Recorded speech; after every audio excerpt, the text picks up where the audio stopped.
Hello বন্ধুরা, আর কে কিচেনে আপনাদের সকলকে ওয়েলকাম জানাচ্ছি।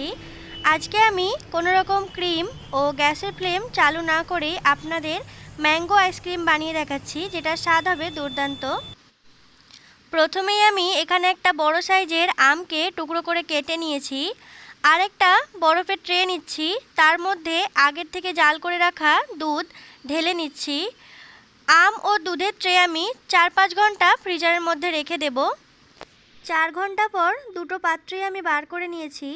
দেখুন দুধটাও ভালোভাবে জমে গেছে আর আমগুলোও বরফ জমে গেছে। এই রকম বরফ জমিয়ে যদি আইসক্রিম বানানো হয়, আইসক্রিমটা খুব ভালোভাবে তৈরি হয়। এখন একটা মিক্সার জারের মধ্যে আমি নিয়ে নিচ্ছি।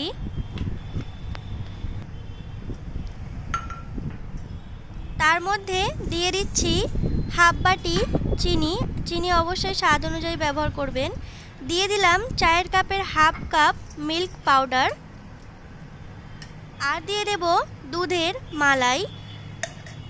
দুধ জাল করে ফ্রিজের মধ্যে রেখে দিলে খুব মোটা মালাই জমে, আমি সেই মালাইটাই ব্যবহার করছি। চায়ের কাপের 1 কাপ মালাই আমি ব্যবহার করেছি।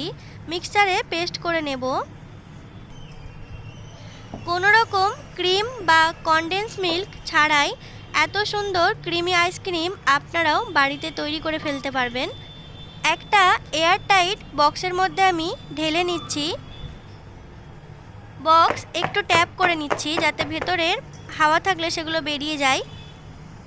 উপর থেকে দিয়ে দিচ্ছি আমি এলাচের গুঁড়ো, এতে গন্ধটা খুব সুন্দর আসে।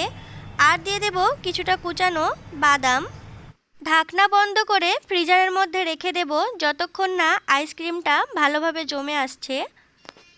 7 ঘন্টা পর ফ্রিজার থেকে আইসক্রিমের বক্সটা আমি বার করে নিয়েছি। আমি এখন আপনাদের আইসক্রিমটা উঠেও দেখাচ্ছি যে আসলেই কতটা সুন্দর তৈরি হয়েছে। আপনারা হয়তো দেখেই বুঝতে পারছেন আইসক্রিমটা কত সুন্দর তৈরি হয়েছে। এটা খেতেও ভীষণ সুস্বাদু হয়েছিল। আপনারাও বাড়িতে এইভাবে বানিয়ে দেখবেন। বাড়িতে বানালে কমেন্ট করে জানাবেন খেয়ে আপনাদের কেমন লাগলো। ভিডিওটি দেখার জন্য আপনাদের সকলকে ধন্যবাদ।